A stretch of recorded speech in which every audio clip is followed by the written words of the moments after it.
Hello friends, welcome back to my channel. हाजिर हूँ एक नई लव स्टोरी लेकर। तो चलिए वीडियो को स्टार्ट करते हैं। कहानी की शुरुआत जोसिन पीरियड से होती है। कोरियन फोकलोर के हिसाब से जब एक लोमड़ी 1000 साल तक जिंदा रह लेती है तो वो एक 9 टेल फॉक्स या गुमियो बन जाती है। इनके पास जादुई ताकतें होती हैं और ये भेष बदलने में भी माहिर होते हैं। वैसे तो ये काफी ज्यादा पावरफुल होती है, लेकिन हर गुमियो का बस एक ही सपना होता है कि वो किसी तरीके से नेक काम कर एक आम इंसान बन जाए। बाकी सभी 9 टेल्स फॉक्स की तरह यूनो को भी बस एक ही सपना था कि वो नेक काम करे और पुण्य कमाए और आखिर में एक इंसान बन जाए। की शुरुआत में एक आदमी पहाड़ों में किसी चीज की तलाश कर रहा होता है। उसे झाड़ियों में फॉक्स की आवाज सुनाई देती है तो प्रोटेक्शन के लिए वो अपना हथियार निकाल लेता है। तभी अचानक से एक लड़की उसके पीछे आ जाती है और उसका बैग चेक कर डिसअपॉइंट होकर बोलती है, बैग में तो कुछ नहीं है।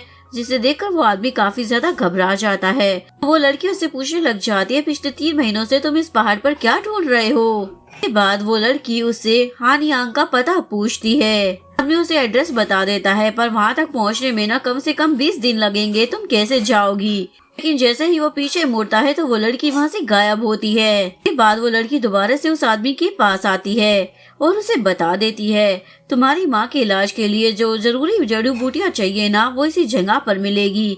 ये बोलकर वो लड़की फिर से अचानक से गायब हो जाती है। ये आदमी जैसे ही उन जड़ी बूटियों को देखता है तो काफी ज्यादा खुश हो जाता है। सीन में एक रानी को दिखाया जाता है जिसे शादी के लिए तैयार किया जा रहा होता है। वो अपनी सारी दासियों को वहाँ से बाहर जाने के लिए बोलती है, लेकिन चुमसिन को वो रोक लेती है और उससे पूछती है, तुम यहाँ पर क्या कर रही हो और तुमने उस लड़की के साथ क्या किया? तो वो लड़की अनजान बनने का नाटक करती है, लेकिन बाद में मान लेती है और अपने रियल रूप में आ जाती है। और यहाँ हमें पता चलता है वो लड़की और कोई नहीं यूनो ही होती है, जो भेष बदल कर अपनी फ्रेंड से मिलने के लिए आई होती है।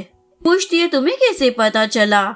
फ्रेंड बताती है, तुम्हारी स्मेल से। तुम माउंटेन पर काम करती रहती हो ना, और मुझे उस माउंटेन की मिट्टी की स्मेल ना अच्छे से पता है, क्योंकि वो भी कभी वहाँ पर रहा करती थी। वो उससे चुमसिन के बारे में पूछती है। में वो रानी भी पहले एक फोक्सी थी जो अब इंसान बन चुकी थी और अपने लवर से शादी करने जा रही होती है। यूनो बोलती है, चुमसिन बिल्कुल ठीक है, वो बस सो रही है। रानी गुमियो को गले लगाती है और बोलती है, मैं ना तुम्हें बहुत ही ज्यादा मिस करूंगी। एक्सीन में उस रानी की शादी हो रही होती है।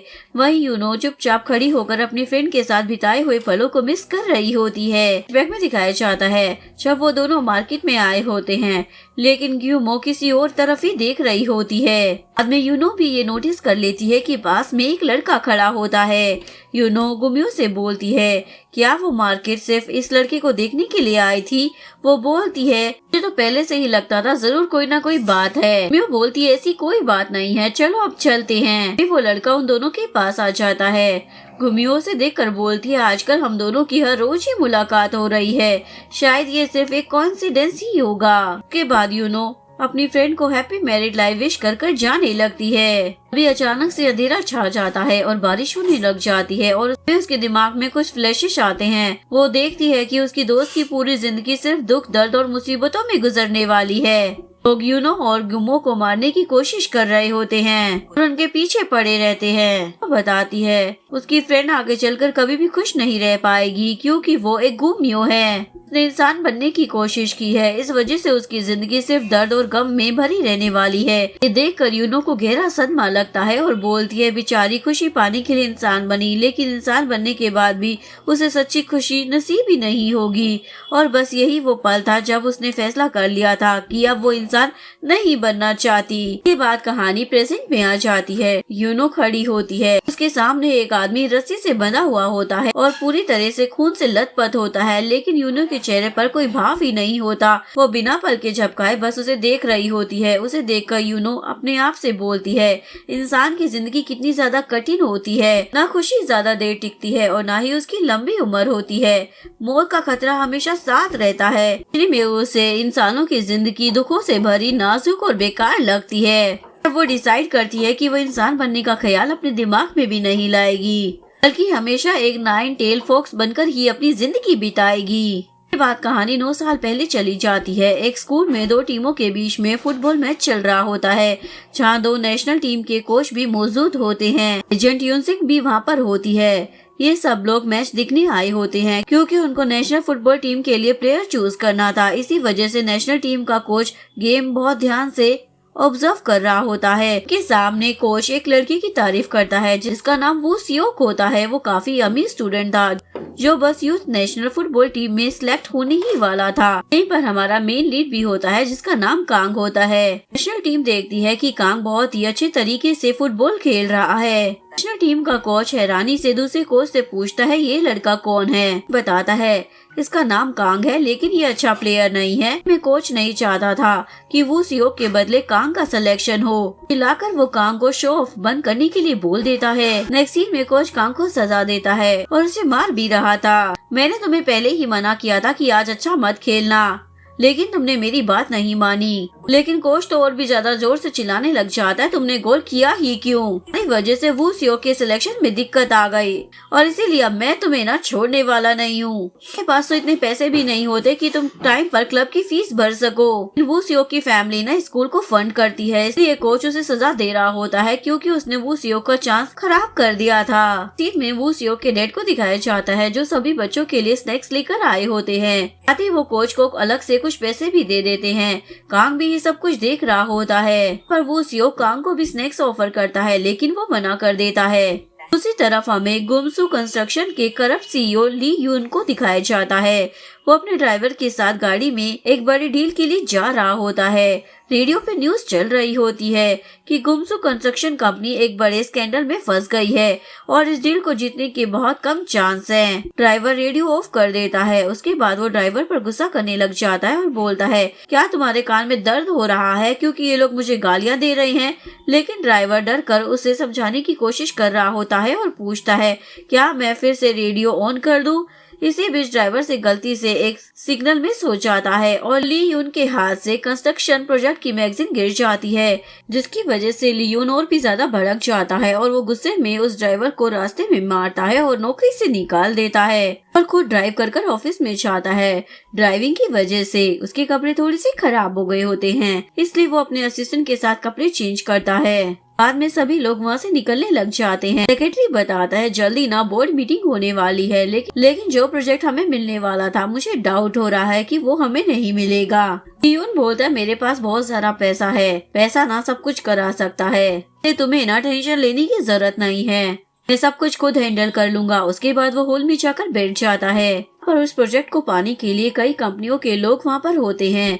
तभी उस प्रोजेक्ट के ऑर्गेनाइजर वहाँ पर आते हैं और सभी को डिटेल समझाते हैं। जैसे ही प्रेजेंटेशन शुरू होने वाली होती है अचानक से स्क्रीन लॉक हो जाती है और कुछ भी काम नहीं करता। तब स्क्रीन पर यूनो नजर आती है जिसे देखकर सब लोग हैरान हो जाते हैं। यूनो को देखकर सब लोग बातें करने लग जाते हैं तो यूनो अपनी पावर से सब कुछ चुप करा देती है और सबको उसके ऊपर फोकस करने के लिए बोलती है तो सब लोग ऐसा ही करते हैं। इसके बाद वो अचानक से स्क्रीन से बाहर निकल कर आ जाती है और उसके पीछे उसकी नाइल टेल्स भी दिखने लग जाती है। में उसने अमीरों की विशेष को पूरा करना शुरू कर दिया था और बदले में वो उनसे मोटी रकम लेती थी। पहले की ली यून रिश्वत देकर वो प्रोजेक्ट हासिल करता। यून अपनी पावर से बोलती है कि लेफ्ट साइड में जो भी लोग बैठे हैं प्रोजेक्ट यूनसू कंपनी के नाम पर साइन कर देना। राइट पर जो बैठे हैं वो अपनी मर्जी से साइन कर सकते हैं। इसके बाद वो ली यून को होश में लेकर आती है और उसे अपने साथ वहाँ से लेकर चली जाती है। दूसरी तरफ कांग को दिखाया जाता है जो अपने घर पर लौट रहा होता है। रास्ते में वो अपनी दादी माँ को एक ठेले पर सामान ले जाते हुए देख लेता है। देखकर वो दौड़कर उनके पास आता है और उनका सारा सामान ले लेता है। उन्हें बताता है आज मैंने क्लब में ना बहुत ही ज्यादा अच्छा खेला, मेरी परफॉर्मेंस की वजह से ना मुझे स्कॉलरशिप भी मिल गई है। सुनकर उसकी दादी माँ तो बहुत ही ज्यादा खुश हो जाती है। वो एक पार्ट टाइम डिलीवरी बॉय का जॉब भी करता था ताकि थोड़ा एक्स्ट्रा पैसा कमाकर वो अपनी फीस भर सके। इस दौरान वो नोटिस करता है कि फील्ड में वो सियोक अकेला ही प्रैक्टिस कर रहा है। ये देखकर वो उसके पास चला जाता है। उसे बताता है मैं तो यहाँ पर प्रैक्टिस कर रहा हूँ और कांग को उन कपड़ों में देखकर पूछता है तुम यहाँ पर क्या कर रहे हो। बोलता है मैं ना पार्ट टाइम जॉब कर रहा हूँ ताकि मैं अपने लिए नए फुटबॉल शूज खरीद सकूं। सियोक बोलता है तुम्हें प्रैक्टिस करनी चाहिए और अपने पेरेंट्स को बोलो कि वो तुम्हें जूते ला कर दे। यह सुनकर कांग उसे चैलेंज करता है और फिर दोनों मिलकर खेलने लग जाते हैं। पर दोनों साथ में खेलते हुए बहुत ज्यादा खुश होते हैं। एक्चुअली में दोनों के बीच में कोई दुश्मनी नहीं थी। सीन में दोनों कहीं बैठकर खाना खा रहे होते हैं। हमें पता चलता है कि कांग मैच में जीत गया होता है और वो सियोक उसे कुछ पैसे देता है ताकि वो चिकन खा सके। सियोक उसे पूछता है क्या तुम्हारे पास कोई सुपर पावर है, क्योंकि तुम कोई स्पेशल लेसन भी नहीं लेते और ना ही कोई एक्स्ट्रा प्रैक्टिस करते हो। वैसे तुम रात देर तक पार्ट टाइम जॉब भी करते हो, फिर भी जब तुम फील्ड में होते हो तो कमाल का खेलते हो। ये सब तुम कैसे मैनेज कर लेते हो? कांग बोलता है मुझ में ऐसी कोई खास बात नहीं है, मैं एक पुअर जीनियस हूँ क्योंकि मेरे पेरेंट्स मेरे साथ नहीं है। मेरी दादी माँ भी ज्यादा बीमार रहती है, इसी वजह से मुझे ज्यादा काम करना पड़ता है, प्रैक्टिस के लिए टाइम ही नहीं मिल पाता। दूसरी तरफ हमें यूनो और ली यून को दिखाया जाता है जो साथ में डिनर करने आए होते हैं। वहाँ ली काफी ज्यादा टेंशन में होता है। यूनो उसे बोलती है तुमने मुझे पैसे दिए हैं इसलिए तुम्हें चिंता करने की जरूरत नहीं है, तुम्हारा काम ना हो जाएगा। बोलता है मैं तुमसे ये जानना चाहता हूँ कि तुम क्या क्या कर सकती हो। मुझे मालूम है कि तुम्हें पैसे चाहिए, लेकिन तुम मेरे लिए कौन से काम कर सकती हो ये जानना मेरे लिए ज्यादा जरूरी है। ये सुनकर यूनो को तो गुस्सा आ जाता है और वो ली को उठाकर एक बिल्कुल अलग ही वक्त और जगह पर ले आती है। वहाँ ली एक गहरी खाई के किनारे खड़ा होता है।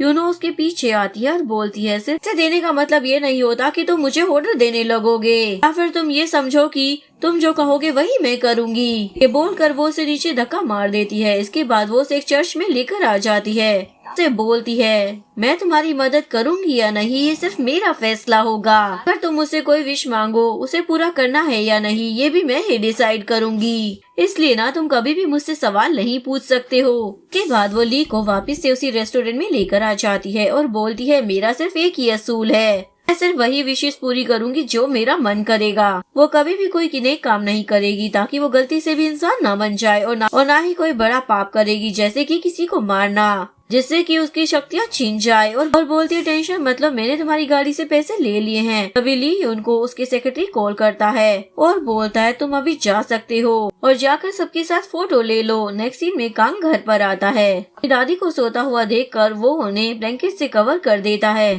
सीन में यून शॉपिंग करने के लिए एक मॉल में पहुंच जाती है। वो वहाँ पर एक लड़की को देखती है और उसकी ड्रेसिंग स्टाइल को देखकर बोलती है 20 साल पहले मैं इसी स्टाइल की ड्रेस पहनती थी। उसे बोलती है आज के लिए तुम मेरी दोस्त हो, चलो मेरी शॉपिंग में मदद करो। पहले तो वो लड़की मना कर देती है लेकिन यूनो उसे मना लेती है। फिर दोनों मिलकर पूरे मॉल में शॉपिंग करते हैं। शॉपिंग के दौरान यूनो उस लड़की को अपने बारे में सब कुछ बता देती है। ये भड़ास निकाल रही होती है कैसे इंसानों को उसकी प्रजाति के बारे में गलत फहमियाँ हैं। मैंने ना सदियां बिता दी है लोगों को मैनिपुलेट कर कर खुद को एंटरटेन कर कर। इसके बाद हमें 1930 का सीन दिखाया जाता है। वहाँ एक टीचर बच्चों को पढ़ाने के लिए आती है। सारे बच्चे क्लास में बैठे होते हैं। टीचर किसी और लैंग्वेज में पढ़ाना शुरू करती है लेकिन यूनो को कुछ भी समझ नहीं आता। यूनो अपना मैजिक यूज करती है और तुरंत टीचर जोसन बोलने लग जाती है। टीचर हैरान होकर पूछती है ये सब कैसे हो रहा है। इसके बाद और भी कई सीन दिखाए जाते हैं जैसे यूनो एक कॉमिक बुक पढ़ रही होती है लेकिन उसकी एंडिंग उसे बिल्कुल भी पसंद नहीं आती क्योंकि मेन हीरो मर जाता है। तो वो सीधा राइटर के पास जाती है और पूछती है ये कैसी कहानी लिखी है, क्या उसके पास लिखने के लिए कुछ बेहतर नहीं था। इसके बाद वो अपनी पावर का इस्तेमाल कर कर राइटर से कहानी की एंडिंग ही बदलवा देती है। ये बात उसे बिल्कुल भी पसंद नहीं आती और वो गुस्से में आ जाती है। नेक्स्ट सीन में यूनो बच्चों के साथ गेम खेल रही होती है लेकिन एक बच्चा उसे हरा देता है। ये बात ना उसे बिल्कुल भी पसंद नहीं आती और वो गुस्से में आ जाती है। फिर वो अपनी पावर से बच्चे को हरा देती है। यूनो फिर से गेम खेलने लग जाती है लेकिन जब वो बच्चे को बिना रिएक्शन के देखती है तो बोलती है तुम रिएक्ट क्यों नहीं कर रहे हो, मुझे बिल्कुल भी मजा नहीं आ रहा इसलिए ढंग से खेलो। में वो लड़की को बिल्कुल भी बिलीव नहीं होता कि यूनो एक 9 टेल फॉक्स है। तो अपनी पावर दिखाकर उसे यकीन दिलवा देती है। तो वो लड़की पूछती है अगर तुम फॉक्स हो तो क्या तुम भी इंसानों का लीवर खाती हो। वो बोलती है मुझे पहले से पता था कि तुम यही सवाल पूछोगी क्योंकि सारे इंसान ना एक जैसे ही होते हैं। बाद हमें पास का सीन दिखाया जाता है। यूनो पूरे गांव की औरतों के साथ टीवी देख रही होती है। टीवी पर फॉक्स को एक भयानक भूत की तरह दिखाया जाता है जो इंसानों का लीवर खाता है। प्रेजेंट में ये दोनों एक रेस्टोरेंट में बैठकर खाना खा रहे होते हैं। यूनो उस लड़की को समझाती है पता नहीं इंसानों को क्यों लगता है कि फॉक्स इंसानों का लीवर खाते हैं जबकि असल में ऐसा बिल्कुल नहीं होता।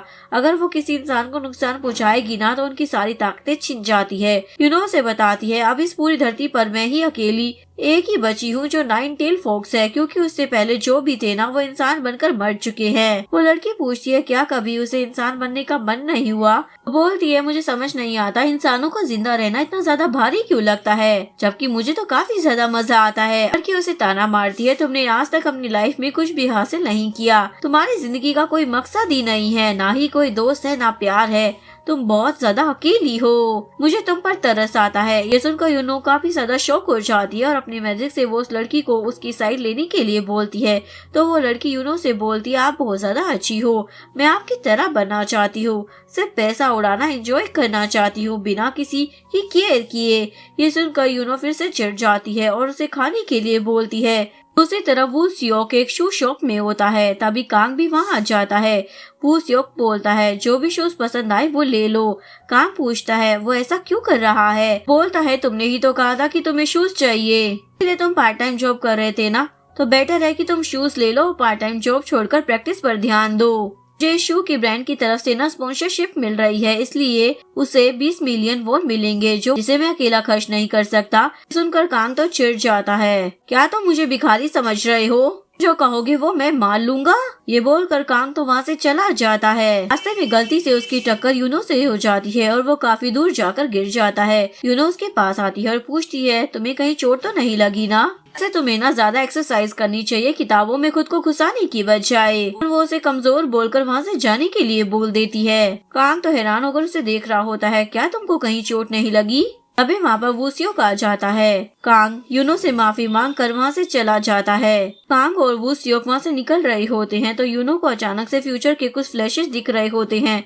उनमें वो देखती है वू सियोक आगे चलकर बहुत बड़ा पॉपुलर फुटबॉलर बनेगा और हर जगह उसी की हेडलाइंस और न्यूज चल रही होंगी और हर ब्रांड पर उसी के फोटोज होंगे, लेकिन वहाँ पर फेस क्लियर नहीं होता। यूनो समझती है कि वो वू सियोक का फ्यूचर है।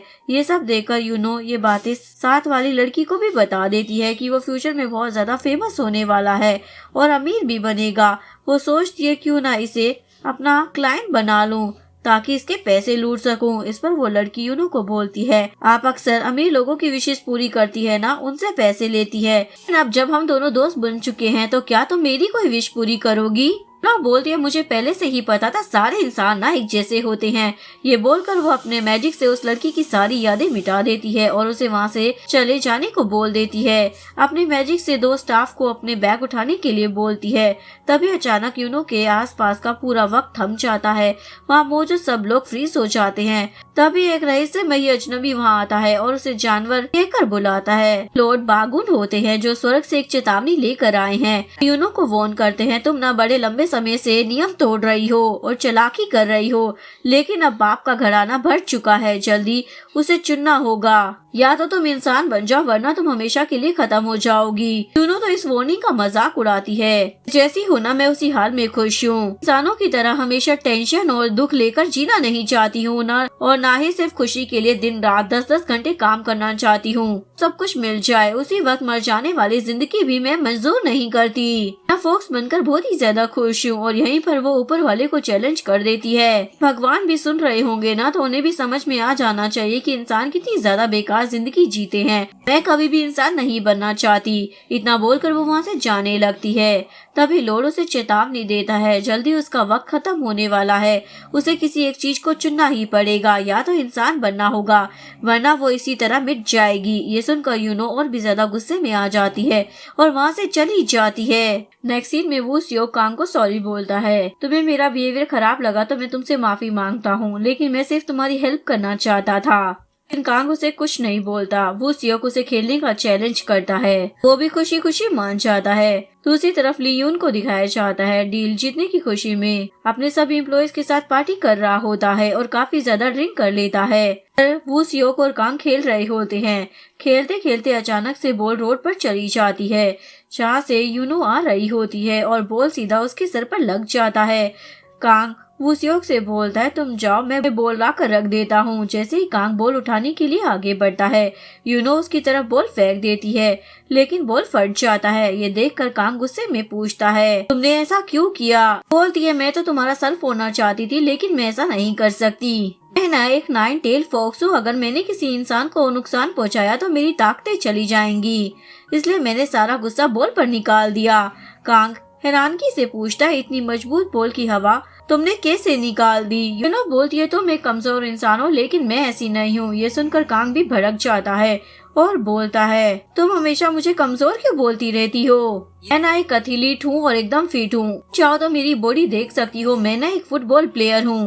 यूनो बोलती है, तुम्हें ना ज्यादा मेहनत करने की जरूरत नहीं है क्योंकि फ्यूचर में तुम कुछ भी हासिल नहीं कर पाओगे। हमारा जो दोस्त है ना वही आगे चलकर सबसे बड़ा और फेमस फुटबॉलर बनेगा। मैंने ना पहले ही तुम्हारा फ्यूचर देख लिया है, जो भी मैं फ्यूचर देखती हूँ ना वो हमेशा सच होता है। दूसरी तरफ हमें ली को दिखाया जाता है जो कॉन्ट्रैक्ट मिलने की खुशी में हद से ज्यादा नशे में गाड़ी चला रहा होता है। उसी वक्त रास्ते पर वू सियोक चल रहा होता है और ली गाड़ी से उसे टक्कर मार देता है और उसका एक्सीडेंट हो जाता है। को भी उसकी आवाज सुनाई देती है तो वो दौड़कर रोड की तरफ जाता है और देखता है वू सियोक का एक्सीडेंट हो गया है। ली यून वहाँ खड़ा सब कुछ देख रहा होता है और वो जल्दी से गाड़ी में बैठकर वहाँ से भाग जाता है। कांग उसका पीछा करने की कोशिश करता है लेकिन ली यून रोकता नहीं है और निकल जाता है।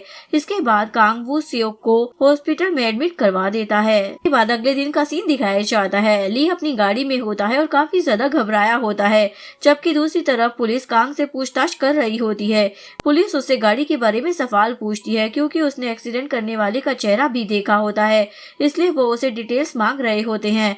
तभी वहाँ पर ली उनका ड्राइवर आ जाता है जो खुद को सरेंडर करने आया होता है। बोलता है, कल रात में गलती से अपनी कंपनी की गाड़ी लेकर गया था और एक आदमी का एक्सीडेंट हो गया था जो वू सियोक की था, लेकिन कांग उसे देखकर बोलता है ये वो आदमी नहीं है, ये झूठ बोल रहा है।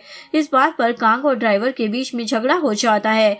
यहाँ पर ली उनका असिस्टेंट उसे बताता है कल रात किसी ने उसे देख लिया था और पहचान भी लिया है, साथ ही पुलिस ने भी उसे इन्वेस्टिगेशन के लिए बुलाया है, इसलिए उसे जाना पड़ेगा।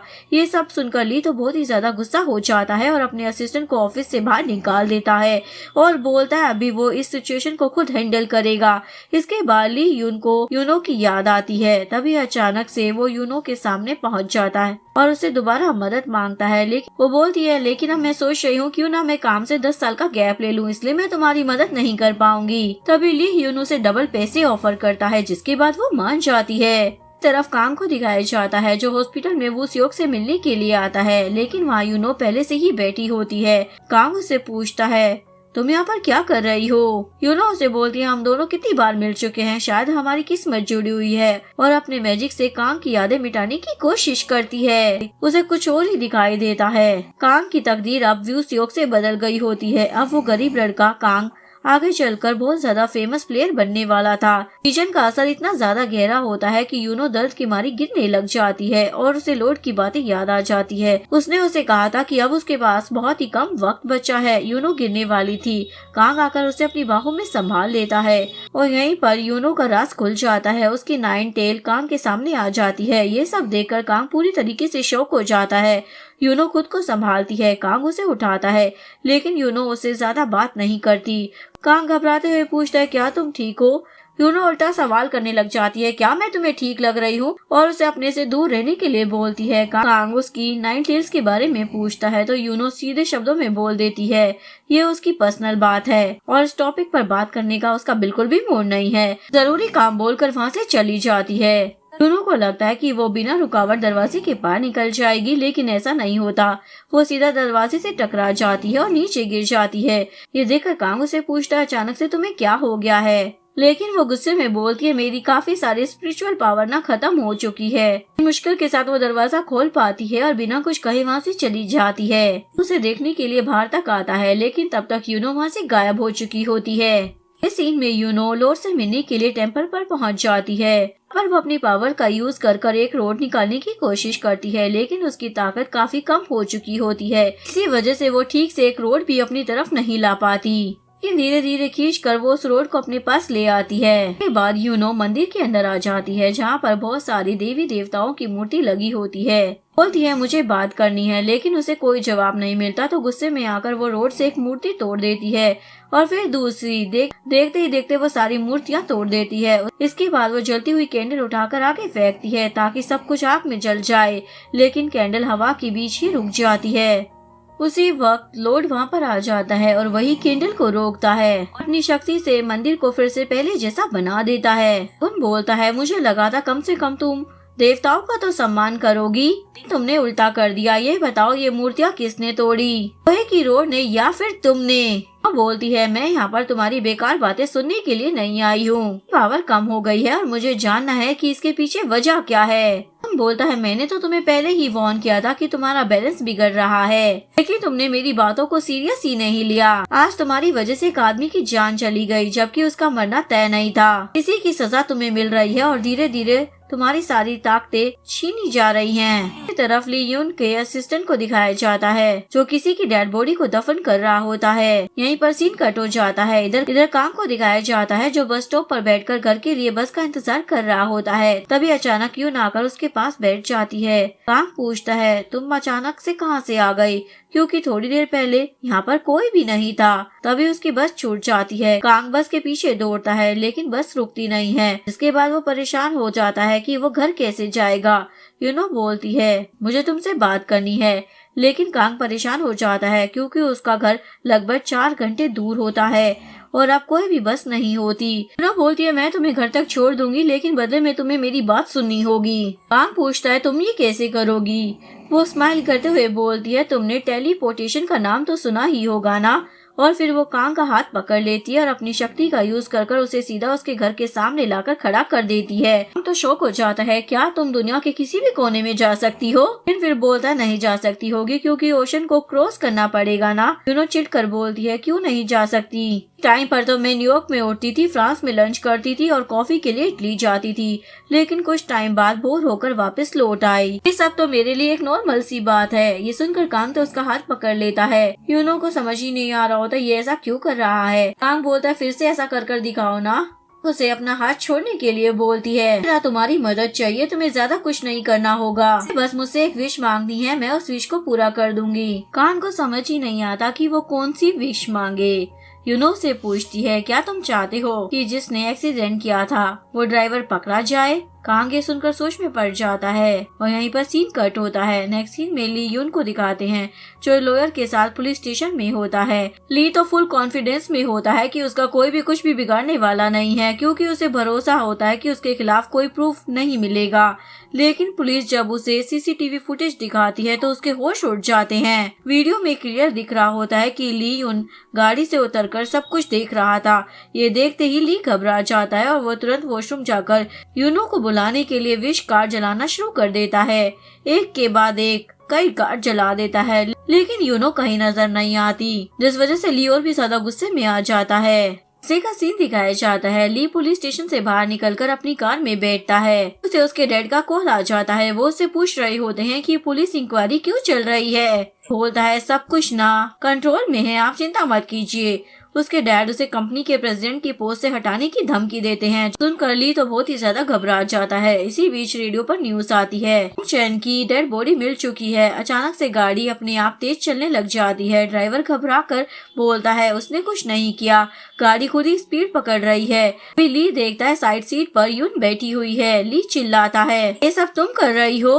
उसे याद दिलाता है कि मैं तुम्हारा क्लाइंट हूँ। बोलती है, लेकिन अब तो मेरे क्लाइंट नहीं रहे, इस वजह से एक आदमी की जान चली गई और इनडायरेक्टली मैं भी इसमें इन्वॉल्व हो गई हूँ, क्योंकि मेरे रूल्स के खिलाफ था। इसी की वजह से मेरी स्पिरिचुअल पावर कम हो रही है, इसीलिए मैं ना तुम्हें सजा दे रही हूँ। बैक में दिखाया जाता है ली यून ने अपने ड्राइवर को मार दिया था और अपने असिस्टेंट से कहकर उसकी बॉडी को छुपा दिया था। बाद यूनो अपने मैजिक से ली पर एक स्पेल डाल देती है, जिसके बाद वो कभी झूठ नहीं बोल पाएगा। यानी कि अब वो सच बोलकर अपने सारे गुनाहों को खुद ही एक्सेप्ट कर लेगा। सीन में ली यून खुद ही पुलिस स्टेशन में पहुंच जाता है। वो गाड़ी से उतरना नहीं चाहता था, लेकिन फिर भी जबरदस्ती उतर जाता है।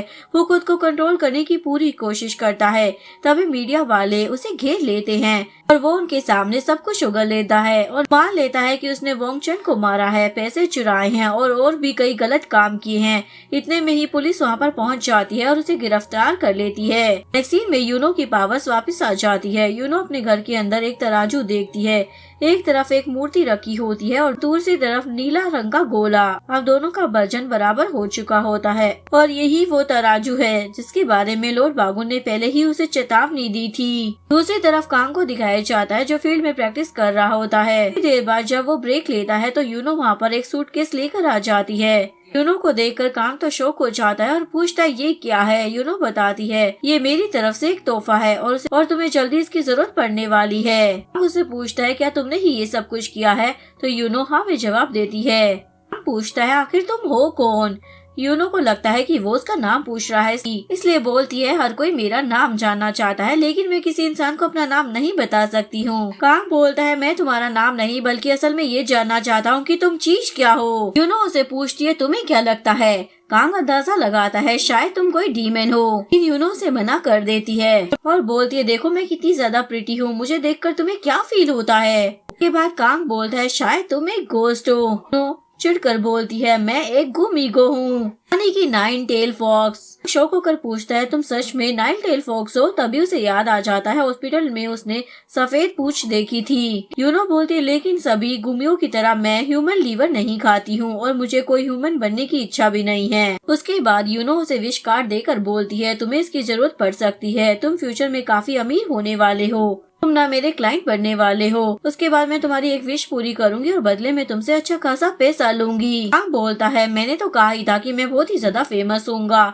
यूनो बोलती है तुम्हारे और मेरे बोलने में ना जमीन आसमान का फर्क है। वो उसके कार्ड को गायब कर देती है और बोलती है मैं कुछ समय के लिए ना काम से ब्रेक लेना चाहती हूँ, मैं तुम्हें दिखा रही थी कि इसे यूज कैसे करना है। साथ ही वो कांग को गिफ्ट में एक सूटकेस देती है, बहुत ही जल्दी ना तुम्हें इसकी जरूरत पड़ेगी। कांग उसे एक और कार्ड देने के लिए बोलता है। यूनो बोलती है जब तुम मेरे क्लाइंट बनने के लायक हो जाओगे ना तब ये कार्ड खुद ही तुम्हारे पास पहुंच जाएगा। इतना बोलकर यूनो जाने लगती है। कांग उससे पूछता है तुम्हारा नाम क्या है। यूनो बोलती है मैं किसी इंसान को अपना नाम नहीं बताती लेकिन तुम्हें बता देती हूँ, मैं यूनो हूँ। वैक्सीन में एजेंट योंगसिंग कांग के पास आती है। योंगसिंग सूटकेस देखकर बोलती है लगता है तुमने पहले ही न्यूज देख ली है, इसीलिए पहले से ही अपनी तैयारी कर रखी है। कांग को कुछ समझ ही नहीं आता। योंगसिंग बोलती है वो योसक के एक्सीडेंट की वजह से उसे रिप्लेस कर दिया गया है और अब नेशनल टीम में उसकी जगह कांग खेलेगा। साथ ही वो ये भी बता देती है कि एक हफ्ते के अंदर उसे निकलना होगा। ये सब सुनकर कांग बहुत ही ज्यादा खुश हो जाता है। दूसरी तरफ वो योसक को दिखाया जाता है जो अपने एक्सीडेंट के बाद रिकवरी का ट्रीटमेंट ले रहा होता है। तभी कांग उससे मिलने के लिए आता है और उसे बताता है कि अब उसे वो योसक की जगह भेजा जा रहा है। ये सुनकर वो खुशी खुशी बोल देता है तुम जाओ, मैं भी जल्दी रिकवर होकर वहाँ पर आ जाऊंगा। शायद मुझे ठीक होने में 6 महीने या 1 साल भी लग सकता है, तब तक मेरी जगह मेरी पोजीशन तुम ठीक से संभालो। इसके बाद नेक्स्ट सीन में कांग सीधा एयरपोर्ट पहुंच जाता है जहां योंगसिक और कोच पहले से ही उसका वेट कर रहे होते हैं।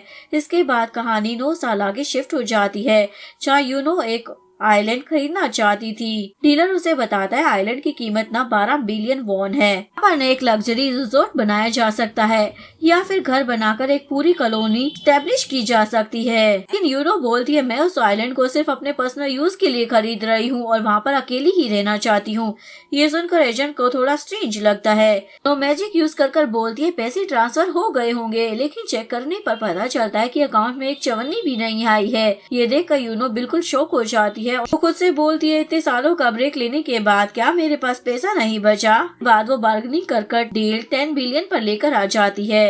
तभी यूनो को समझ में आता है कि उसके अकाउंट में अब ज्यादा पैसे नहीं बचे। वो एजेंट को बोलती है कुछ दिन रुक जाओ, मैं जल्दी पेमेंट कर दूंगी। टीम में कांग को दिखाया जाता है जो अपनी फुटबॉल टीम के साथ सेलिब्रेशन कर रहा होता है। उसकी टीम काफी फेमस हो चुकी होती है और कांग भी एक स्टार प्लेयर बन गया होता है। थोड़ी देर में सेलिब्रेशन के बाद कांग अचानक बोल देता है कि पार्टी यहीं पर खत्म और कल से दोबारा प्रैक्टिस स्टार्ट होगी। ये सुनकर टीम के सभी प्लेयर्स इरिटेट हो जाते हैं। इस बात पर कुछ प्लेयर्स नाराज हो जाते हैं और बोलते हैं उसका कॉन्ट्रैक्ट वैसे भी जल्दी खत्म होने वाला है। के बाद 3 प्लेयर शावर लेते हुए बात कर रहे होते हैं। कांग टीम में आया है ना तब से हमारी लाइफ से पार्टी और एंजॉयमेंट बिल्कुल खत्म हो गया है। सिर्फ प्रैक्टिस प्रैक्टिस प्रैक्टिस, यहाँ तक कि ढंग से खाना भी नहीं मिलता है। कांग की वजह से सिर्फ हेल्दी फूड ही खाना पड़ता है। सीन में कांग का नया कॉन्ट्रैक्ट साइन हो रहा होता है। है। बड़ी बड़ी कंपनियां उसके साथ डील साइन कर रही होती है, जिसे पूरा कोरिया लाइव देख रहा होता है। टीवी पर ये सब देखकर यूनो खुद से बोलती है, कांग अब बहुत ज्यादा फेमस हो चुका है। पूरे शहर में हर जगह सिर्फ कांग की ही चर्चा चल रही होती है। नेक्स्ट सीन में वो सेक को दिखाया जाता है, जो बिल्कुल गरीब हो चुका होता है। उसके घर पर उसके डैड होते हैं, जो गुस्से में उसके सारे मेडल्स और सारी ट्रॉफीज उठाकर बाहर फेंकने वाले होते हैं। वो उसे बोलते 9 साल बीत चुके हैं, अब तुम्हें फुटबॉल छोड़ देना चाहिए। जिसके बाद वो अपने सारे कप्स और मेडल्स अंदर से निकालकर उन्हें देने लग जाता है। देखकर उसके फादर भी शॉक हो जाते हैं। ऐसे में वो दोनों साथ में बैठकर खाना खा रहे होते हैं। डैड उसे समझाते हैं, एक्सीडेंट की वजह से तुम नेशनल टीम में नहीं पहुंच पाए। अगर उस दिन तुम्हारा एक्सीडेंट ना हुआ होता तो आज कांग की जगह हर जगह तुम्हारा नाम होता। लेकिन तुम्हें टेंशन लेने की जरूरत नहीं है, क्योंकि इस बात की कोई गारंटी नहीं कि जो आज पॉपुलर है वो हमेशा ही पॉपुलर रहे। कोई नहीं जानता कि 10 साल के बाद क्या होगा, इसलिए मैं चाहता हूँ कि तुम दोबारा से कोशिश करो। तभी अचानक से बाहर बारिश शुरू हो जाती है और दोनों भाग कर जाते हैं और जो मेडल्स और कप्स बाहर पड़े होते हैं उन्हें उठाकर वापस ले आते हैं। दूसरी तरफ यूनो को दिखाते हैं। दूसरी तरफ यूनो कन्वीनियंस स्टोर में आती है, जहाँ पर हर प्रोडक्ट पर कांग की ही तस्वीर लगी होती है। वहाँ पर खड़ी 2 लड़कियों से पूछने लग जाती है, कांग लगभग कितना कमाता होगा। क्या बताती है, वो सिर्फ एक एडवर्टाइजमेंट के लिए करीब 1 बिलियन वॉन चार्ज करता है। ये सुनकर यूनो मनी मन सोचती है, अब वो मेरा क्लाइंट बनने के लिए बिल्कुल काबिल बन चुका है। पर यूनो कांग की एक बुक देखती है, जिसे देखकर वो बिल्कुल शॉक हो जाती है। इसके बाद कांग को फ्लाइट में दिखाया जाता है। वो अपनी ऑटोबायोग्राफी पढ़ रहा होता है, जो उसने खुद ही लिखी होती है। खुद की ही तारीफ की जा रहा होता है। उसकी असिस्टेंट उसे बोलती है, बॉस आप इतने ज्यादा पॉपुलर हो चुके हो कि शायद ही कोरिया में कोई होगा जो आपको जानता ना हो। जैसे ही वो कोरिया में पहुंचता है तो फैंस उसे घेर कर उसका वेलकम करते हैं। बहुत सारे लोग तो उससे ऑटोग्राफ लेने के लिए भी खड़े होते हैं। भी वहाँ पर होती है। वो बोलती है, हमें मिले हुए काफी साल बीत चुके हैं, लेकिन कांग उसे पहचान नहीं पाता। उसे लगता है कि वो भी उसकी कोई फैन है। कांग मजाक में पूछ लेता है, क्या तुम्हें ऑटोग्राफ चाहिए। इसी भीड़ में एक लड़की यूनो को धक्का दे देती है और गलती से वो उसकी टी शर्ट पर ही साइन कर देता है। ये देखकर यूनो को गुस्सा आ जाता है। अभी वो अपने मैजिक से कांग का सूटकेस खोल देती है। वो उसके पास जाकर उसकी बुक पर मार्कर से उसका चेहरा बिगाड़ देती है और वहाँ से चली जाती है। कांग सोचने लग जाता है, आखिर ये अजीब लड़की कौन है। अभी अचानक से उसके सूटकेस में एक विस्कार आ जाता है। दूसरी तरफ वो सक वापस से फुटबॉल क्लब में आ जाता है। उसका कोच उसे देखकर अपने ऑफिस में ले जाता है। उसे साफ मना कर देता है, अब मैं तुम्हें ज्वाइन नहीं करा सकता हूँ। कोच बोलता है, हमारी एज ना काफी ज्यादा बढ़ चुकी है और आज के यंग प्लेयर्स के सामने ना तुम टिक नहीं पाओगे। ये बेटर रहेगा कि तुम अपना करियर ही बदल लो। बोलकर उसे वो वहाँ से भेज देता है। सुनकर वूसक पूरी तरीके से टूट जाता है। तभी उसके फोन पर कांग का मैसेज आता है। वो उसे मिलने के लिए बुलाता है, लेकिन वूसक डिलीवरी जॉब में बिजी होता है और आ नहीं पाता। रात के वक्त कांग अकेला प्रैक्टिस कर रहा होता है, जबकि वूसक कांग की तरह घर घर जाकर डिलीवरी का काम कर रहा होता है। दूसरी तरफ यूनो एक वर्कशॉप में चेयर बनाना सीख रही होती है। पहले वो बिना पावर्स के ट्राई करती है, लेकिन एंड में अपनी ताकत का यूज कर चेयर बना ही लेती है। आखिर में यूनो सीधा कांग के घर पहुंच जाती है। टाइम पर कांग अपने घर पर स्टीम बाथ ले रहा होता है। यूनो को देखकर कांग तो शॉक हो जाता है। उसे लगता है कि कोई फैन जबरदस्ती उसके घर में घुस आई है। वो यूनो को धमकी देता है, तुरंत निकल जाओ वरना मैं पुलिस को कंप्लेन कर दूंगा। वो बोलती है, करना है तो कर दो, मुझे किसी बात का डर नहीं है। कांग के पास कपड़े नहीं थे, इसलिए वो बाहर भी नहीं आ पाता। लेकिन तभी यूनो उसे पूछती है, क्या अभी तक तुमने मुझे पहचाना नहीं। फिर भी वो अनजान बनने का नाटक करता है। यूनो बोलती है, तुम फेमस बनना चाहते थे और तुम्हारी विश पूरी हो चुकी है, कि अब तुम मेरे क्लाइंट बन सकते हो। कांग बोलता है, लेकिन मेरे पास कोई विश नहीं है। यूनो उसे विश मांगने के लिए फोर्स करती है और बोलती है, ना तुम्हें और भी ज्यादा जवान बना सकती हूँ। बोलता है, मैं ऑलरेडी यंग हूँ। यूनो बोलती है, मैं ना तुम्हारे पेरेंट्स को भी ठीक कर सकती हूँ। कांग बोलता है, अब मेरे पेरेंट्स जिंदा नहीं हैं। मेरे मॉम डैड की तो पहले ही डेथ हो चुकी थी और कुछ साल पहले मेरी ग्रैंड मॉम भी गुजर चुकी हैं। अब ना मैं बिल्कुल अकेला हूँ। बोलती है, एक दिन तुम्हें मेरी जरूरत ना जरूर पड़ेगी। विश कार छोड़कर वहाँ से चली जाती है। कांग बोलता है, ये ना आज भी वैसी की वैसी ही है। मैं कांग को सब कुछ याद होता है। तभी कांग के घर फूड डिलीवरी आती है। वो दरवाजा खोलता है तो सामने वूसुक खड़ा होता है। वूसुक से उसकी लाइफ के बारे में पूछता है, लेकिन वूसुक बहुत घुमा फिरा कर जवाब देता है और सीधा कुछ भी नहीं बताता। कांग उससे पूछता है क्या उसकी कोई विश है जो वो पूरी करवाना चाहता है और यहीं पे सीन कट हो जाता है। दूसरी तरफ कांग की असिस्टेंट को उसकी क्रू एक वीडियो दिखाती है। वो वीडियो देखकर असिस्टेंट तो काफी ज्यादा शॉक हो जाती है। के बाद फ्लाइट का सीन दिखाया जाता है जहाँ पर वुसुक फ्लाइट में होता है। सिचुएशन पूरी तरीके से बदल चुकी होती है।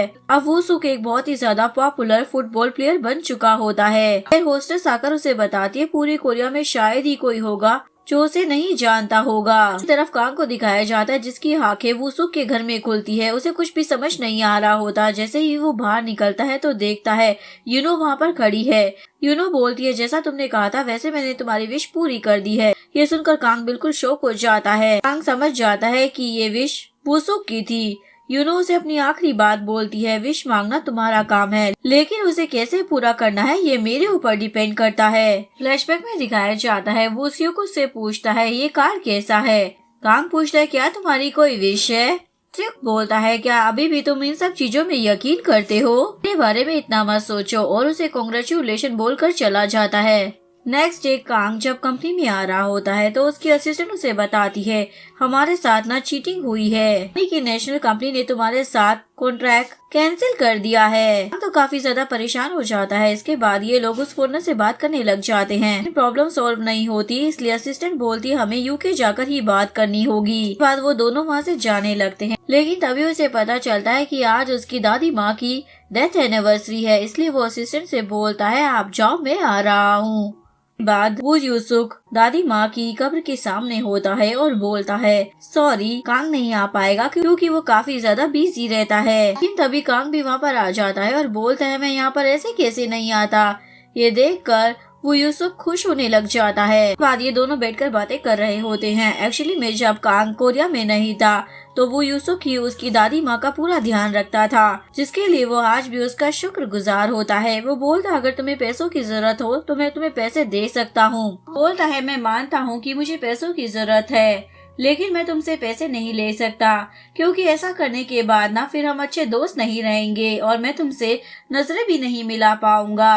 कांग भी उसे अपनी प्रॉब्लम शेयर कर देता है कि कोच उसे चीट कर रहा है। ये सुनकर वो काफी ज्यादा परेशान हो जाता है। जैसे ही वो जाने लगता है तो उसके वॉलेट से विश कार्ड गिर जाता है जिसे उठाकर वो वुसुक उसे देखने लग जाता है और पूछता है भला तुम इन बातों पर बिलीव कैसे कर सकते हो। तभी कांग को यूनो की याद आती है कि वही उसकी प्रॉब्लम को सॉल्व कर सकती थी इसलिए वो कार को जलाकर यूनो को बुलाता है जो कि पहले तो कुछ देर तक नजर ही नहीं आती लेकिन जब अचानक इन दोनों के सामने आती है तो उसे देखकर दोनों ही शॉक हो जाते हैं। यूनो बोलती है मुझे मालूम था कि तुम मुझे बुलाओगे क्योंकि इंसान ना बहुत ही ज्यादा लालची होते हैं। इसके बाद कांग भी उसे अपनी विश बता देता है। इसके बाद उसी फोनर को दिखाया जाता है जो कहीं पर जा रहा होता है लेकिन तभी उसके सामने इनो आ जाती है जो चुटकी बजाकर उसे वश में कर लेती है। बाद वो फॉरेनर कांग के असिस्टेंट से आकर मिलता है और उसके बाद वो कांग के कॉन्ट्रैक्ट के लिए मान जाता है। सीन में हुनसुक उसे पूछता है आखिर ये लड़की थी कौन। वो बताता है ये ना नाइल टेल फॉक्स है की वजह से ली ने ना पुलिस के सामने अपने गुनाहों को कबूल किया था ना वो कभी भी जेल नहीं जा पाता। बोलता है अच्छा तो ये सब उस लड़की ने करवाया था। तभी अचानक से कांग के अकाउंट से काफी सारे पैसे कटने लग जाते हैं। देखकर कांग तो बहुत ही ज्यादा डर जाता है। अचानक से ये क्या हो रहा है। में ये सब यूनो कर रही होती है यानी कि वो अपनी फीस ले रही थी। कांग के पास उसके असिस्टेंट की कॉल आती है। वो उसे बताती है फाइनली सब कुछ ठीक हो गया है जो सुनकर कांग बहुत ही ज्यादा खुश हो जाता है। हुनसुक को भी मैजिक पर यकीन हो गया था इसलिए वो कांग से एक फेवर मांगने लग जाता है प्लीज अपनी इस दोस्त से बोलकर मुझे भी नेशनल टीम में ऐड करवा दो। कांग को भी ये आइडिया अच्छा लगता है जिसके बाद ये दोनों यूनो से मिलते हैं और सारी बात बताते हैं। यूनो बोलती है मैं इस लड़की की हेल्प नहीं कर सकती क्योंकि इसके पास कुछ भी मुझे देने के लिए नहीं है। कांग बोलता है मैं तुमको इसके पैसे दे दूंगा बस तुम कैसे भी कर ना इसको नेशनल टीम में लेकर आ जाओ। लेकिन यूनो अभी भी मना कर देती है।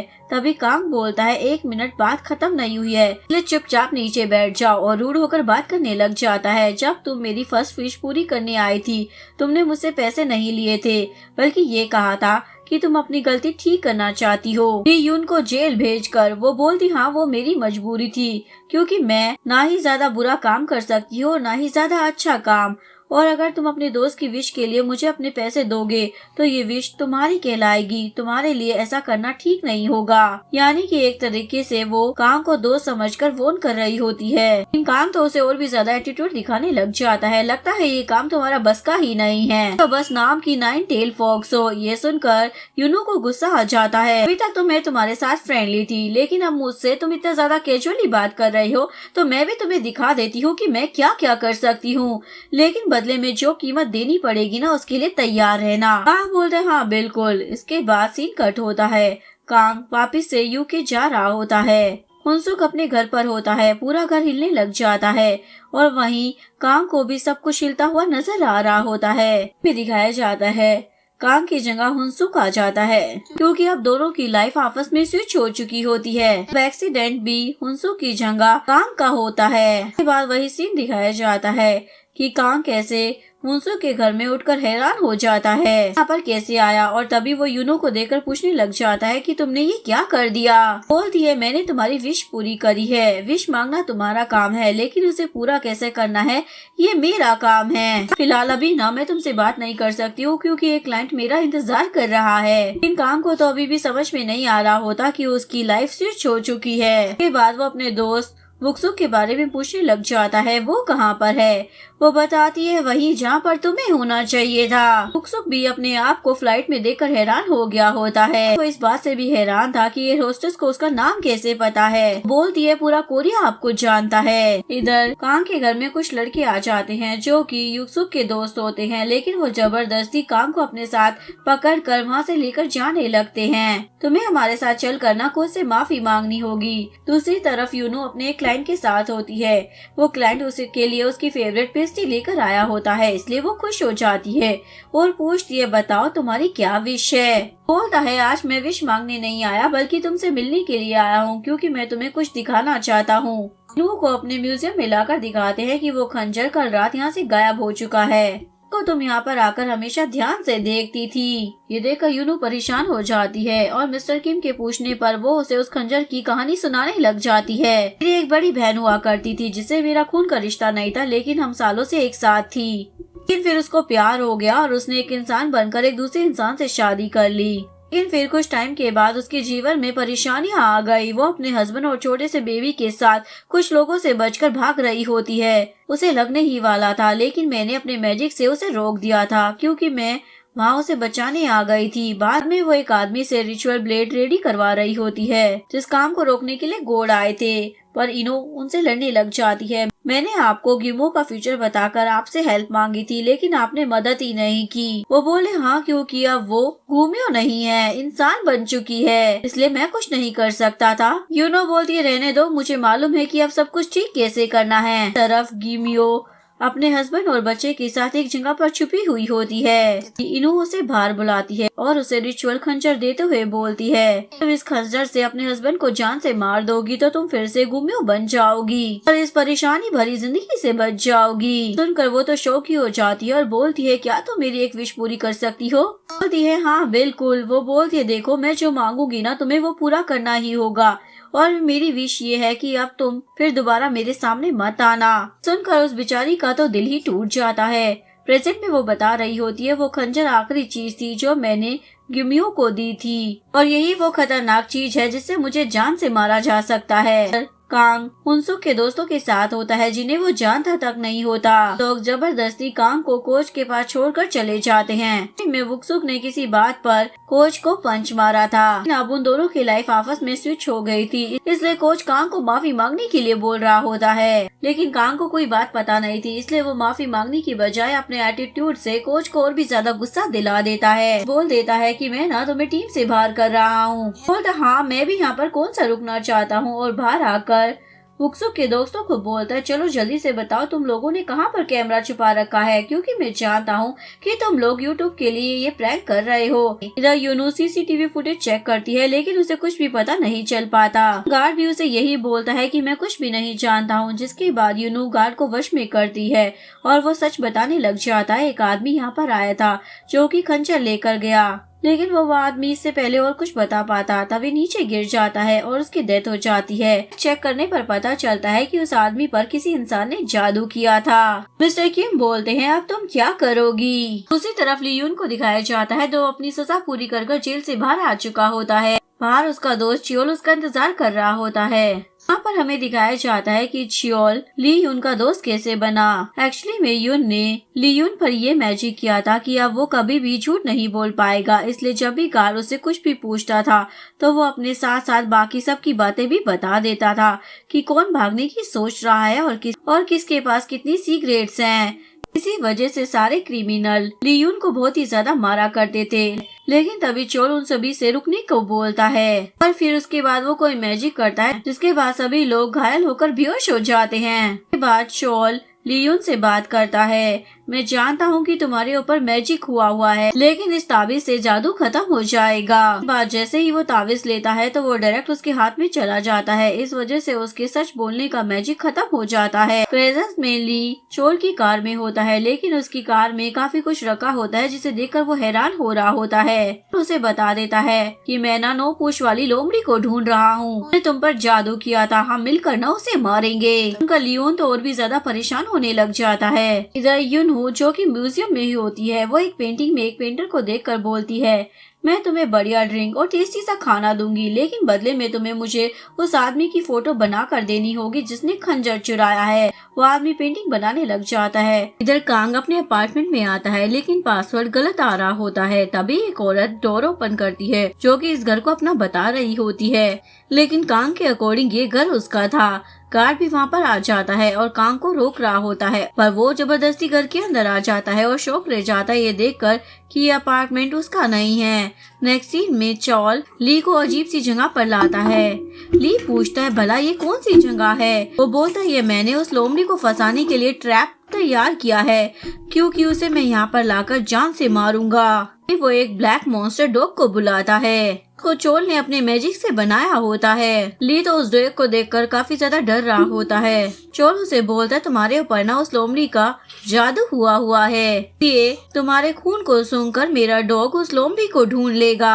के बाद वो उसके हाथ पर कट मारता है और उसके हाथ से खून बहने लग जाता है। के बाद वो डॉग उस खून को सूंघने लग जाता है। इधर वुक सुक जैसे ही यूके में पहुँचता है तो वहाँ की पब्लिक उसे देखकर पागल हो रही होती है। बाद जैसे ही वो अपनी वैन में आता है तो उसके डैड भी वहीं पर होते हैं। तो पूछने लग जाता है आप यहाँ पर क्या कर रहे हो। बोलता है मेरा हीरो मैं यहीं तो होऊंगा और भला कहाँ होऊंगा। लेकिन दूसरी तरफ कांग को जेल हो चुकी होती है जबरदस्ती किसी और के घर में घुसने की वजह से।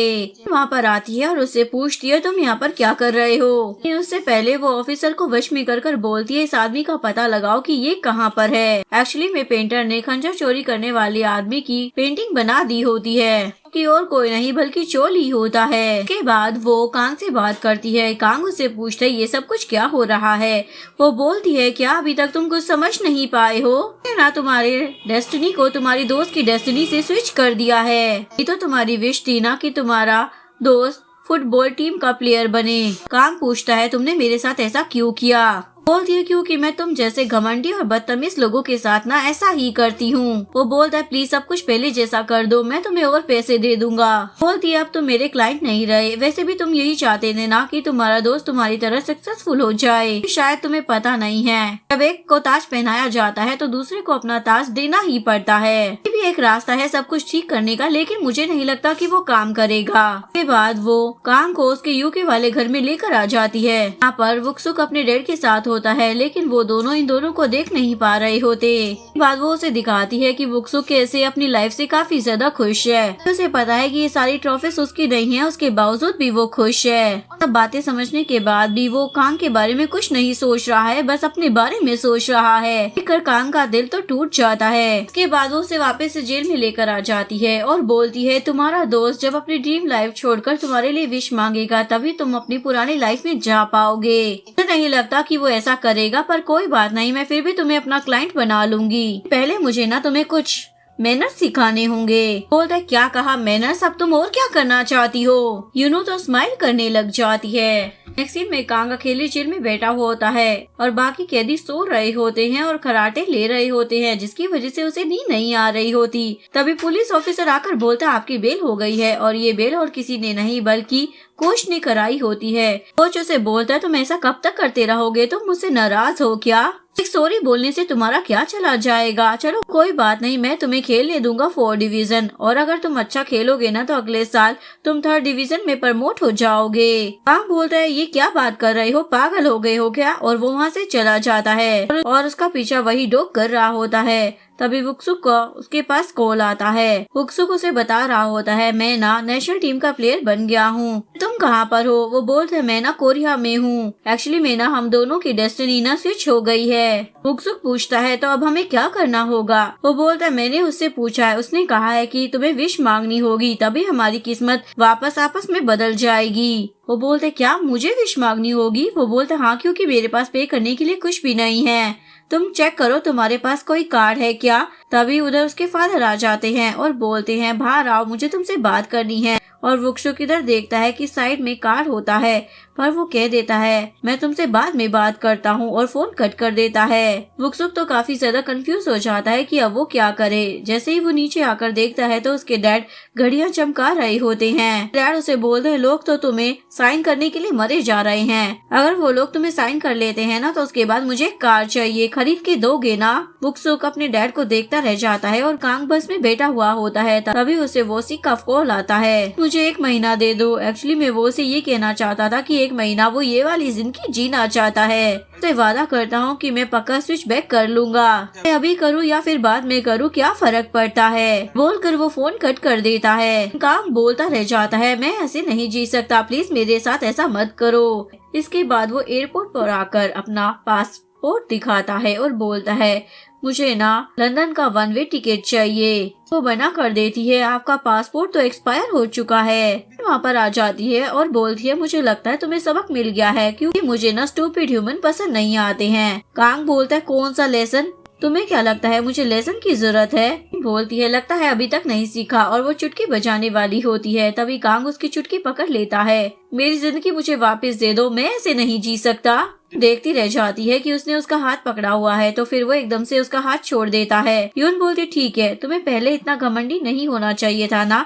चलो अब मैं तुम्हें लाइन पर लेकर आ गई हूँ, तो अब इस गेम को एंड करते हैं। कल मॉर्निंग में जब तुम उठोगे ना तो सारी चीजें नॉर्मल हो जाएंगी। बोलता है क्या तुम सच बोल रही हो? वो बोलती है हाँ, लेकिन अगली बार जब विश मांगो ना तो आज का दिन याद रखना। इससे सेम मिस्टेक मत करना और इतनी जल्दी लोगों पर ट्रस्ट मत करो। बोलकर यून तो वहाँ से चली जाती है और कांग बोलता है मैं अगर मरने वाला भी होऊंगा ना तब भी विश नहीं मांगूंगा। सारी चीजें चोल भी देख रहा होता है। बात कांग जैसे ही बाहर आता है तो वो एक टैक्सी में बैठ जाता है, पर एक्चुअली में वो चोल की कार होती है। जैसे ही उस कार में बैठता है तो देखता है कि बैक सीट पर बहुत सारे गोल्ड रखे हुए हैं। के बाद चोल तो उसे बेहोश कर देता है। नेक्स्ट सीन में कांग लटका हुआ होता है और मिस्टर ली और चोल दोनों खड़े हुए होते हैं। वो बोलता है तुम लोग कौन हो? मिस्टर ली आके हंसने लग जाता है। यून सफाई कर रही होती है तभी एकदम से बिजली कड़कने लग जाती है और मौसम खराब होने लग जाता है।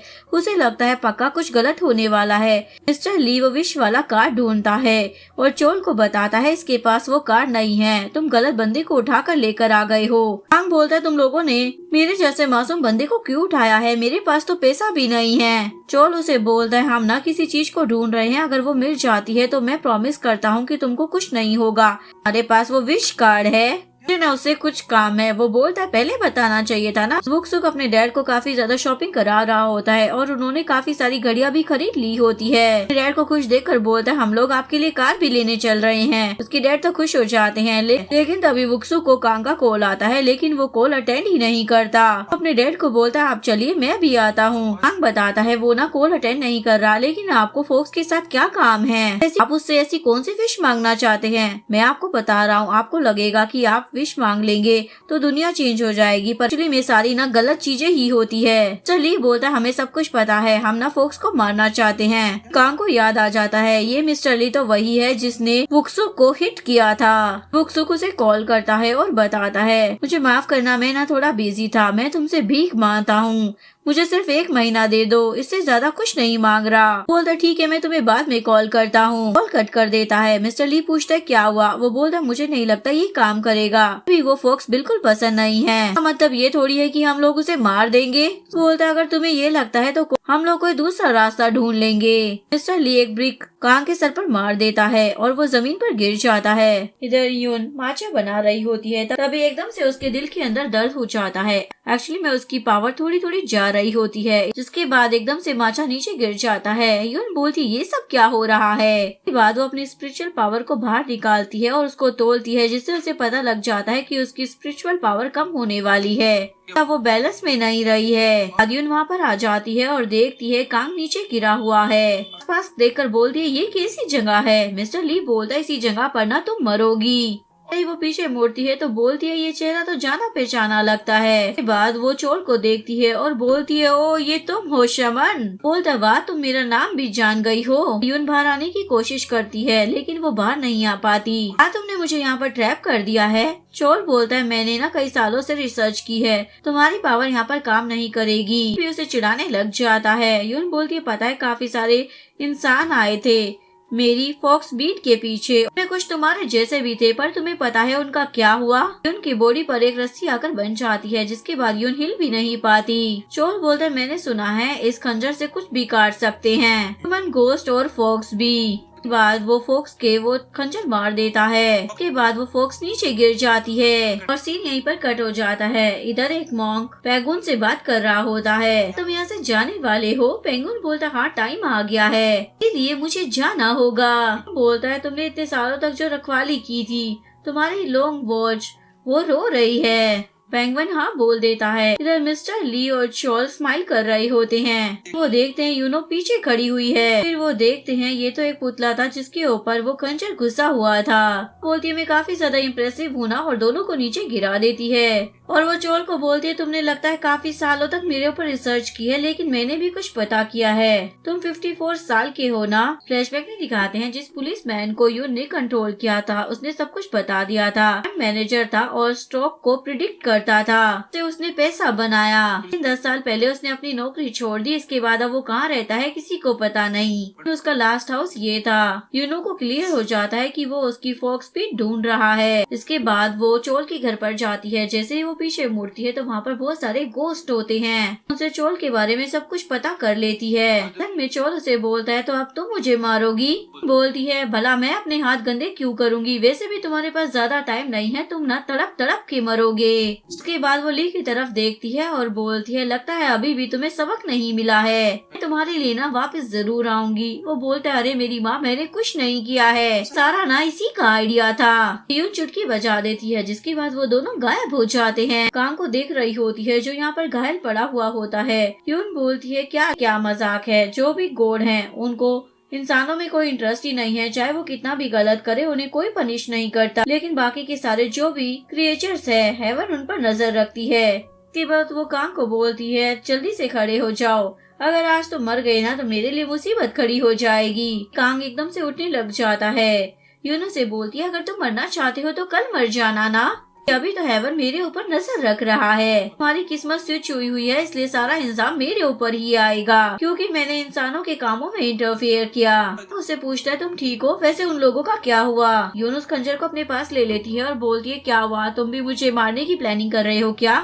उसको देखकर बोलता है क्या तुमने उन लोगों को निपटा दिया। वो बोलती है अरे नहीं, ह्यूमंस को नहीं मार सकती, मैंने तुम्हें बताया तो था ना। हाँ मैं जल्दी मिलकर उन लोगों की जिंदगी को नर्क बना दूंगी। मैं तुमसे सॉरी बोलना चाहती हूँ। वो बोलता है क्या, मुझे ढंग से सुना ही नहीं दिया। बोलती मुझे माफ करना, मेरी वजह से तुम भी इन सब में फंस गए। तुम क्या यहीं पर बैठे रहोगे, चलो मैं तुम्हें घर लेकर चलती हूँ। कांग खड़ा हो जाता है और यून को एकदम से दर्द होने लग जाता है। उसकी सारी स्पिरिचुअल एनर्जी बाहर आने लग जाती है और उसके अंदर क्रैक्स आने लग जाते हैं और वो जमीन पर गिर जाती है और सारी स्पिरिचुअल एनर्जी एकदम से खत्म हो जाती है। यूनो तो शॉक हो जाती है और एकदम से बेहोश हो जाती है। कांग उसे पकड़ लेता है और उसे देखता रहता है। नेक्स्ट सीन में एक बूढ़ी महिला बैठी हुई होती है। अभी उसके पास यून आती है। ये उसकी वही फ्रेंड ग्यूमियो होती है। वो बोलती है मैंने तुम्हें कहा था ना एक दिन ये जरूर होगा, तुमने एक बार भी मुझे नहीं बुलाया। जब तुम्हारा बच्चा बीमार था, तुम्हारा पति मर रहा था और जब तुम भूख से मर रही थी, मुझे बुला लेती तो मैं तुम्हारी हेल्प करती।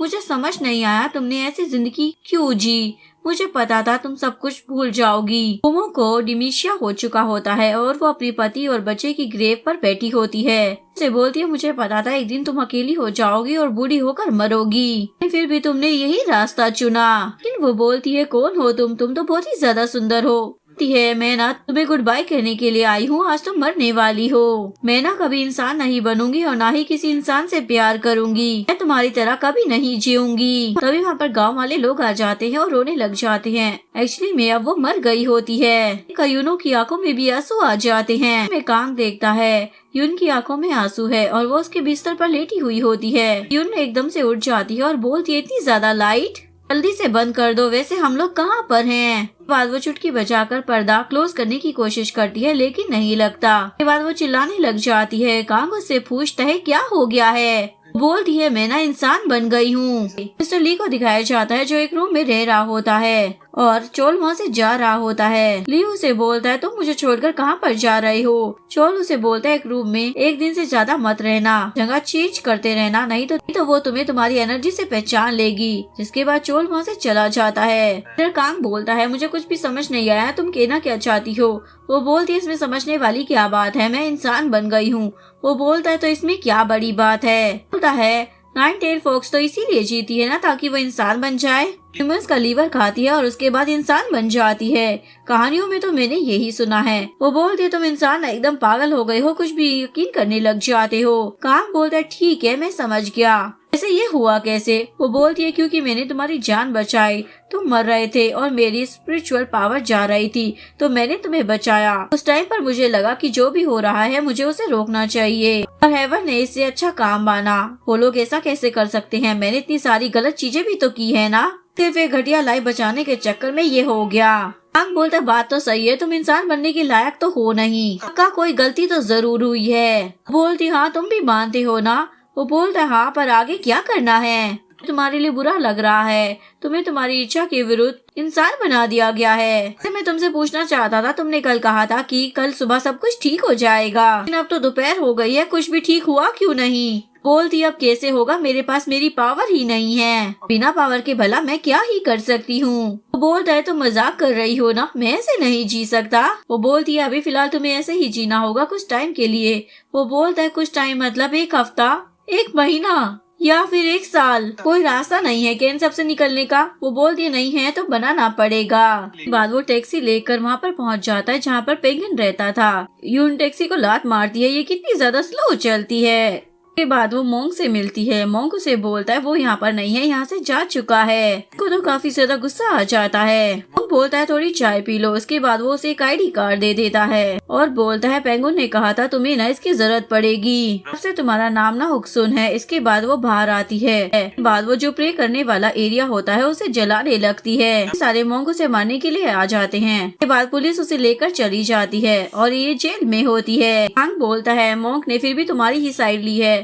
ये लोग तुम्हें मॉर्निंग में फ्री कर देंगे। वो बोलती है अभी क्यों नहीं कर सकते। बोलता है क्योंकि तुमने जलाने की कोशिश की थी। यून बोलती है तुम वापस उस जगह पर जाओ और तुम उस खंजर को लेकर आए हो या नहीं। नो बोल देता है। वो बोलती है तुम इतने ज्यादा बेवकूफ कैसे हो सकते हो, अभी की अभी जाओ, मुझे ना डर लगता है, मॉर्निंग में ना तुम मुझे पिक करने के लिए आ जाना। इसके बाद कांग बाकी सारे फुटबॉल प्लेयर के साथ जाता है। वो सारे तो बहुत ही ज्यादा डर रहे होते हैं। वहाँ पर आकर देखता है कि वहाँ पर सारी चीजें गायब हो चुकी हैं, कोई भी चीज वहाँ पर नहीं बची। तब उस युग को लंदन की किसी दूसरी टीम में साइन कर लिया गया होता है। यून जेल में बैठी हुई होती है। तभी पुलिस वाला आकर बोलता है मुक्सुम तुम्हें बाहर निकाला जाता है। उनको रियलाइज नहीं होता कि अब ये उसका नाम है। बोलती है मेरा नाम किन मुक्सुम नहीं है। बोलता है तुमको बाहर आना है या नहीं। के बाद वो बाहर आ जाती है लेकिन कांग अभी तक उसे पिक करने के लिए नहीं आया होता। के बाद वो उस डिटेक्टिव के पास आती है जो उसके कंट्रोल में होता है। वो बोलती है कांग को कॉल करो, लेकिन अब वो उसके कंट्रोल में नहीं था। बोलता है क्या तुम पागल हो गई हो, यहाँ से दफा हो जाओ, बकवास कर रही हो। के बाद यून सड़क पर बैठी होती है और कांग का इंतजार कर रही होती है। प्लीज जल्दी आ जाओ, मुझे ना भूख लग रही है।